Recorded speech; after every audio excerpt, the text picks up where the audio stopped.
This is the Boys anti-tank rifle, chambered in 14.3mm. It was meant to disable light tanks. It was made in the United Kingdom by the Royal Small Arms Factory and was designed and produced in 1937, ending its production in 1940.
This gun uses a bolt action, meaning you manually have to eject the spent cartridge via the bolt.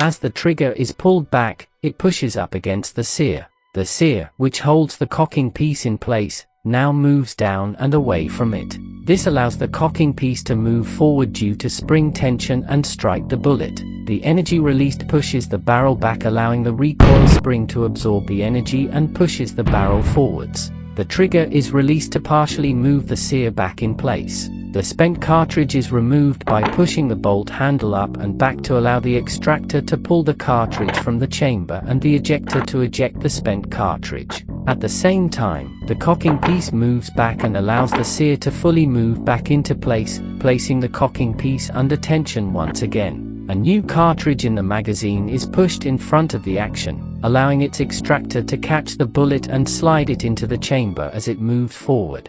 If you want your weapon safe, rotate the safety clockwise. This blocks the cocking piece's path, preventing it from striking the cartridge. If you want to shoot, reverse the safety to clear the cocking piece's path. Extend the bipod to be more accurate. Retract the bipod to show that you have the bigger gun, instilling fear in the enemy's eyes and at the same time asserting your dominance, until you run out of ammo. Also, this sight can help you aim 350 meters and 500 meters away from your target. Thanks for watching, and please consider liking and subscribing to the video.